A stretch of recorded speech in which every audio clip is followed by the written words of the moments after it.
Welcome to The Explainer. All right, today we're jumping into a really bold argument about the future of consumer AI. We're going to ask why the winner of this massive tech battle might not be who you think it is. So this is the claim that kicks everything off, from tech analyst John Hwang. He's basically saying that as long as the AI race is all about chatbots, OpenAI just can't win. It's a huge statement, and it's going to guide our whole discussion today. All right, so let's really dig in here and unpack the evidence behind that statement.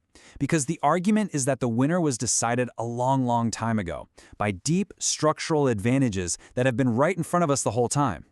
First things first, we've got to talk about money. I mean, at the end of the day, it's about the fundamental economics of running these incredibly powerful AI models, not just for a few people, but for billions. And that cost creates a massive divide. And what you're looking at here is a massive difference in how these two companies are built. See, on one side, you've got OpenAI. They have to go out and buy all their hardware from NVIDIA. And let me tell you, it is expensive. But then you look at Google, they make their own chips. They are vertically integrated, controlling the whole stack, from the silicon all the way up to the software. And this, right here, is the core of their economic advantage. You see this term, inference COGs, it's just a fancy way of saying how much does it cost to generate one AI answer. And because Google's chips are custom made for their AI, their cost per answer is just dramatically lower. This means they can afford to serve AI to the entire planet at a scale and cost that OpenAI right now simply can't dream of matching. Okay, so that's the hardware, but that's only half the equation. The other half, and you could argue it's even more important, is data. It's the absolute lifeblood of any AI. Just think for a second about a simple, everyday thing you might ask an AI to do for you. Something practical, something that really depends on what's happening in the world right now.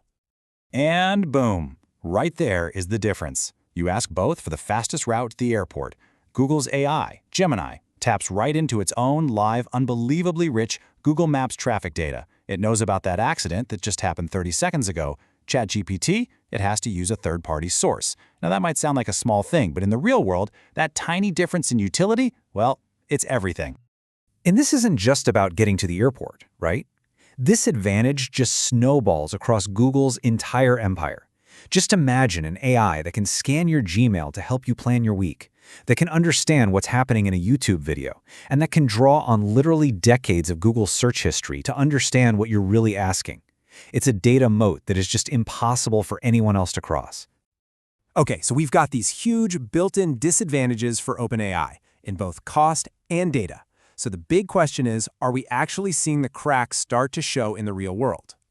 And well, if you look at the numbers, the answer seems to be yes. Now, don't get me wrong, ChatGPT still has the majority of the market, for now, but its share has been slipping all year. It started at a whopping 87%, and now it's down significantly. That commanding lead, it's slowly being chipped away. And here's why that falling market share is so critical. If you're an upstart like OpenAI trying to take on a giant like Google, you can't just be a little better. You have to be consistently, meaningfully, mind-blowingly better. But that massive technology lead they once had, that gap has pretty much closed. And if you look at their recent launches, they just haven't had that huge viral moment they need to turn things around. New products have been called niche or buggy, the big model updates are becoming more incremental, and that explosive growth we saw at the beginning, it really seems to be leveling off. So let's play this out. If Google really does lock down the consumer AI space, what happens to everyone else? Because this isn't just about Google and OpenAI. A Google win sends shockwaves through the entire tech industry. And this table really lays out the potential fallout. Microsoft and Amazon are suddenly at huge risk, facing a supercharged competitor in the enterprise and cloud spaces. Meta, without its own chips, could be in for some serious long-term struggles. And even NVIDIA, the king of AI chips, could see its power get checked as Google just makes more and more of its own hardware. All right, let's tie all these threads together now and get to the final and most important takeaway from all of this. So when you just follow the logic, step by step, the argument becomes crystal clear. It starts with cheaper infrastructure. That allows them to leverage their superior data. Meanwhile, the competition is losing ground. And what's the end result? Well, in this current fight, in the chatbot paradigm, Google's win starts to look almost inevitable. And look, if you need one single number to really wrap your head around the scale we're talking about, this is it. OpenAI CEO Sam Altman reportedly said he needs $1.4 trillion, not to win, not to get ahead, but just to build enough data centers to keep up with a company like Google. That's the price of admission to this race. And that just leaves us with this one final fascinating question. If the current game is basically unwinnable for OpenAI, then maybe the only way to win is to stop playing. Maybe they have to change the game entirely, invent something that isn't a chatbot at all. And what that is? Well, that's the next big question in tech.